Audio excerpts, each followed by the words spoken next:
Hello students, welcome to our channel Jharkhand परीक्षा। Students, आज की इस वीडियो लेक्चर में हम लोग जो है आपका बांझी हत्याकांड या फिर गोलीकांड कह लीजिए, इस टॉपिक पर थोड़ा सा डिटेल में डिस्कशन करने वाले हैं। क्योंकि आप सभी को झारखंड आंदोलन डिटेल में पढ़ना है, झारखंड आंदोलन में किन किन विभूतियों का योगदान रहा है। आप सभी को पता होगा कि झारखंड आंदोलन में आदिवासियों का एक बहुत ही बड़ा कंट्रीब्यूशन रहा है। ठीक है, तो जिस समय आदिवासी अपने आवाज़ को उठाने की कोशिश कर रहे थे, उस समय उन्हें किस प्रकार से प्रताड़ित किया जाता था, ये बांझी गोलीकांड या हत्याकांड कह लीजिए, इसी पर बेस्ड है।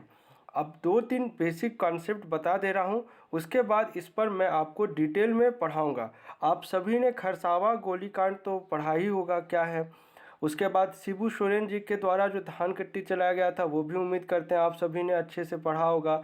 ये एक कॉन्सेप्ट है जो जनरली स्किप कर दिया जाता है, लेकिन चूंकि इसका अभी हाल में ही 19 अप्रैल को जो है, इसका एक तरह से समझ लीजिए आप कि 19 अप्रैल को ही इस घटना को अंजाम दिया गया था। तो ये अभी रिसेंटली न्यूज़ में भी आया है फिर से। और मोस्ट इम्पॉर्टेंटली जो है आपका जनसिता किरकेटा जी के द्वारा जो है ना, इस हत्याकांड के ऊपर एक बाकायदा ट्वीट भी किया गया है। तो ये सब थोड़ा सा सोशल मीडिया में अभी चल रहा था, तो मैंने सोचा कि आपको इसके बारे में डिटेल में बता दूं। ठीक है, चलिए टॉपिक स्टार्ट करते हैं। सबसे पहले तो आप जनसिता किरकेटा जी का ट्वीट देखिए। ये इन्होंने किया है, मतलब जब मैं बना रहा हूँ उससे लगभग 23 आवर लिखा हुआ है, यानी आपका अराउंड एक दिन पहले का ये इनका ट्वीट है। जनसिता किरकेटा से तो आप सभी फैमिलियर होंगे ही ना। उनका ये ट्वीट पढ़िए।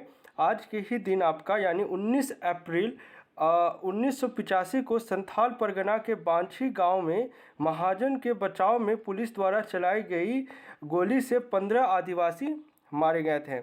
मृतकों की स्मृति में वहाँ जो है, जिस जगह पे ये गोलीकांड को अंजाम दिया गया था, आपका 15 पेड़ हैं। वे पेड़ एक मैक्सिकन लोकोक्ति की याद दिलाते हैं। मैक्सियन कह लीजिए, मैक्सिकन। तो वे हमें दफनाना चाहते थे, पर वे हमें जानते नहीं थे कि हम बीज है। ये जनसिता किरकेटा जी का ट्वीट आया है कि इस जो हत्याकांड है उसे याद करते हुए इसके परिप्रेक्ष्य उन्होंने ये ट्वीट किया है।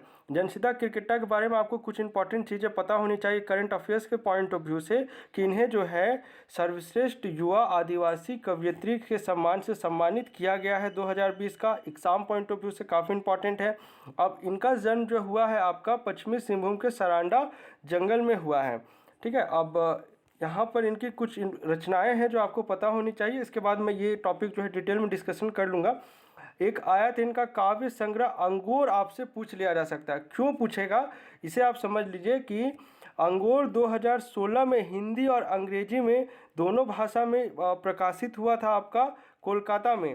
बाद में इसका जो है आपका जर्मन संस्करण, यानी जर्मन लैंग्वेज में भी इसे जो है ट्रांसलेट करके आपका इसका प्रकाशन किया गया है। तो किसी भी आदिवासी कवयित्री की कविता का फॉरेन लैंग्वेज में ट्रांसलेशन होना जर्मन लैंग्वेज में, ये फर्स्ट टाइम एज सच किसी कविता को किया गया है। इसलिए अंगोर जो है आपके लिए इम्पॉर्टेंट है। इसके अलावा भी इनकी कुछ रचनाएं हैं, जैसे नया ज्ञानोदय, पहल, शुक्रवार, युद्ध रथ, आम आदमी, वारग्रस्त। तो ये सब आपको कुछ कुछ याद रहना चाहिए, एग्जाम में पूछ सकता है। अब आइए बांझी हत्याकांड या गोलीकांड कह लीजिए। देखिए, बांझी जो है ना आपका साहिबगंज में एक जगह का नाम है, और उस तालाब के आसपास जो घटना हुई थी उस जगह में बांझी नामक स्थान पर, तो उसी इस हत्याकांड बांझी नामक स्थान पर जो हत्याकांड हुआ है ना, उसी पर ये पूरा पेस्ट है। देखिए, आप सभी को पता होगा 1980s का जो दशक था ना, उस समय शिबू सोरेन काफ़ी एक्टिव थे। ठीक है, उस समय जो है जो भी आदिवासियों को ऑप्रेस या सप्रेस किया जा रहा था, उसके खिलाफ शिबू सोरेन काफ़ी आवाज़ उठा रहे थे। तो शिबू सोरेन का ही एक तरह से कह लीजिए उनके आदर्शों पे चल रहे थे। इसका जो मेन लीडर थे ना आपका, उनका नाम है फादर एंथोनी मुर्मू। आप यहाँ पर देख सकते हैं, एक सेकेंड। हाँ, जब इस घटना को अंजाम दे दिया गया था ना, उसके बाद की फ़ोटो है ये शिबू सोरेन जी हो गए, ये आपका फादर एंथोनी मुर्मू जी की वाइफ हो गई। अब क्या है ये गोलीकांड, आप इसे समझ लीजिए। आदिवासियों ने झारखंड राज्य निर्माण के लिए काफ़ी लंबी लड़ाई लड़ी है। आप सभी को कुछ ना कुछ बेसिक आइडिया तो होगा ही, अगर डिटेल में नहीं पता है तो जेसीसी के लिए तो आप सभी ने पढ़ा ही होगा ना। तो ठीक 37 साल पहले आपका यानी 1985 को एक ऐसे ही संघर्ष में पूर्व सांसद फादर एंथोनी मुर्मू और 14 अन्य आदिवासियों को पुलिस ने मार दिया था। यह घटना साहिबगंज से 15 किलोमीटर दूर बांझी नामक स्थान पर हुई थी। कब है? आज से 37 वर्ष पहले। और डेट आपको याद रखना चाहिए 19 अप्रैल 1985। आसान ही डेट याद रखना। अब फादर एंथोनी के बारे में थोड़े से जान लीजिए आप लोग। फादर एंथोनी का जो है आपका 1977 में जनता पार्टी के टिकट पर चुनाव जीतकर सांसद बने थे फादर एंथोनी। अब क्या भारतीय जनता पार्टी क्यों नहीं? क्योंकि उस समय बनी ही नहीं थी ना। आप सभी को पता होगा ना 1977 का क्या था आपका इलेक्शन, इमरजेंसी लगा था, फिर मोरारजी देसाई की सरकार आई थी। ये सब उम्मीद करते हैं आप पॉलिटी में पढ़े होंगे। तो जनता पार्टी की सरकार थी उस समय, भले ही 2 साल टिक पाया लेकिन था तो सही ना जनता पार्टी। इसलिए बाद में चुनाव में हार के बाद वे सामाजिक कार्यों से जुड़ गए। ठीक है। घटना के दिन जो है फादर एंथोनी आदिवासियों को उनका हक दिलाने के लिए लड़ी जा रही इस लड़ाई का नेतृत्व कर रहे थे। नेतृत्वकर्ता कौन थे? Father Anthony Murmu. 13 आदिवासियों को पुलिस फायरिंग में गलियों और सड़कों में मार दिया गया था। लेकिन जो फादर मुर्मू और उनके एक साथी जो थे मदन मुर्मू, इन दोनों को क्या किया गया ना, अनाज गोदाम में बंद करके जिस समय वो आपका एसडीओ और डीएसपी से मिलने गए थे ना, उस समय एक फेक न्यूज़ फैला दिया जाता है कि आदिवासियों के द्वारा दंगा किया जा रहा है और इसी फेक न्यूज़ को एक बेसिस मानकर इन्हें शूट कर दिया जाता है गोडाउन में। तो ठीक है ना। तो 13 जोड़ 2 टोटल जो है आपका 15 आदिवासियों को एक जो है फेक न्यूज़ बनाकर एक मौत की घाट उतार दिया जाता है इसमें। तो ये काफ़ी एक तरह से कहा जाए तो निंदनीय घटना है। यहाँ पे इन 15 लोगों के नाम लिखे हुए हैं। अब जो घटना क्यों हुई इसे आप थोड़ा सा आप सभी को पता होना चाहिए। देखिए, जिस समय की ये बात है मैंने आपको बताया 1980s का जो दशक था, उस समय शिबू सोरेन काफ़ी एक्टिव थे। थोड़ा बहुत तो झारखंड आंदोलन पढ़ के ये आइडिया तो लग ही गया होगा ना आपको।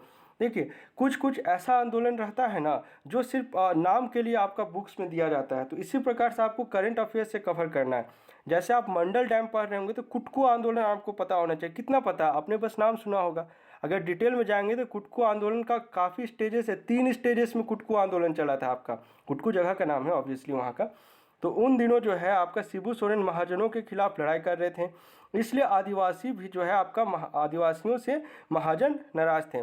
बांझी में एक तालाब जहाँ वर्षों से संथाल मछली पकड़ते आ रहे थे, इस तालाब पर जो है आपका मोती भगत नामक एक महाजन का कब्जा था। तब संथाल जब वहाँ मछली पकड़ने जाते हैं ना, तो मोती भगत जो है उनका विरोध करते हैं कि नहीं नहीं, आप यहाँ से जो है मछली नहीं पकड़ सकते हैं। तो संथालों को शक होता है कि भाई जब हम लोग यहाँ इतना वर्षों से मछली पकड़ते आ रहे हैं इस पर्टिकुलर तालाब में, तो ये मोती भगत अब आ गया है, अब महाजन ये जो है एक तरह से डोमिनेट कर रहा है इस एरिया पर, हमें मछली पकड़ने से क्यों रोक रहा है। काफ़ी बातें एक तरह से कहा सुनी होती है दोनों पक्षों की तरफ से। तो जो फाइनली जो है आपका मोती भगत एक परमिशन दे देता है कि ठीक है, जैसे मान लीजिए आपका इतना बड़ा तालाब हुआ ना कि आप जो है एक पर्टिकुलर इस साइड में से आप फिशिंग कर सकते हैं। इसकी परमिशन दे देती है कि चलो भाई कर लो तुम लोग फिशिंग। तो इसमें क्या होता है, जैसे ही जो संथाल यहाँ पर फिशिंग करनी शुरू करते हैं यानी मछली पकड़ने की शुरुआत करते हैं, उन्हें जो है एक मुटरू मुर्मू का कटा हुआ शव मिल जाता है, सड़ा हुआ शव इनफैक्ट। तो ये जो मुटरू मुर्मू रहता है ना, बहुत दिनों से गायब हुआ रहता है। तो लोग ढूंढ भी रहे होते हैं गांव के, लेकिन ये मिलता नहीं। अब इसका जो है अचानक से जो है आपका सड़ा हुआ शव मिल जाता है, यानी डेड बॉडी मिल जाता है। तो लोग को शक होता है ना, ये डेड बॉडी को जो है मोती भगत ने ही मार के इस तालाब में छिपाया हुआ था, क्योंकि इसीलिए वो उसे फिशिंग करने से मना कर रहा था ना वहाँ पर। तो जब ये सब बात चल रहा है, इसी दौरान जो है आपका मोती भगत जो है, जो महाजन रहता है, वो वहाँ से फरार हो जाता है। तो इससे जो आपका संथालों का जो है ना एक विश्वास जो है वो और तगड़ा हो जाता है कि मुटरू मुर्मू को मारने के पीछे कहीं ना कहीं आपका मोती भगत का ही कंट्रीब्यूशन रहा है, यानी कहीं ना कहीं ये शामिल है इस हत्याकांड में। तभी ये सब बात हो रही होती है, प्रशासन को भी बुलाते हैं, सब लोग ये करते हैं, अब सारी बात बताती है कि मोती भगत को पकड़ा जाए। इसी बीच जो है मोती भगत के कुछ गुंडे रहते हैं जो बाजार में कुछ संतालों को पीट देते हैं। इससे जो है जो थोड़ा वो ट्रिगरिंग हो रहा था ना, वो और ज़्यादा इंट्रिग हो जाता है। ठीक है। इसके बाद जो है पूरे मामले को जो है लीड कर रहे थे, जो आवाज़ बुलंद कर रहे थे, जो एक होता है ना जैसे आप प्रशासन से भी मिलने जाएंगे तो आप जो एक होता है ना कि भीड़ का एक लीडर होता है, ठीक है। तो इन सभी को लीड कर रहे थे, जितने भी इनमें रोज थी उन सभी को सरकार तक पहुंचाने का काम कर रहे थे फादर एंथोनी मुर्मू, क्योंकि ये शिक्षित भी थे और बात को प्रॉपरली रखना जानते थे, समाज सेवी थे। तो इन पर क्या है, एक तरह से बातचीत करने का एक डेट फाइनल होता है जिसमें आपका फादर एंथोनी एसडीओ और डीएसपी से मिलने पंचायत भवन पहुंचते हैं, ठीक है। और इसी समय जो है ना कोई अफवाह फैला देता है कि मोती भगत के जो समर्थक रहते हैं वो अफवाह फैला देते हैं कि संथालों के द्वारा आगजनी और हिंसा की जा रही है। अब इसी को बेस मानकर जो है ना पुलिस जो है आपका बाहर जो फायरिंग की, जिसमें 13 लोगों की मृत्यु हो गई। और जो जिस जहाँ पे इनको मीटिंग के लिए बुलाया गया था, फादर मुर्मू और उनके एक साथी जो मदन मुर्मू थे, उनको वहाँ पर थोड़ा बातचीत करके थोड़ा सा ड्रामा टाइप का प्लॉट अप करके शूट कर दिया जाता है। तो ये एक छोटा सा कहानी था इनका। लेकिन हम सभी को जानना चाहिए कि हम लोगों को झारखंड जो मिला है इतना आसानी से नहीं मिला है, काफ़ी लोगों की शहादत इसमें दी गई है, ठीक है। ये छोटा सा लेक्चर था, उम्मीद करते हैं आपको पसंद आया होगा, ठीक है। ऐसे ही वीडियोस देखने के लिए हमारे चैनल को सब्सक्राइब करें, इन्फॉर्मेटिव वीडियोस मैं आपके लिए लाता रहूँगा। चलिए मिलते हैं झारखंड के अगले वीडियो लेक्चर में। Thanks for watching this video.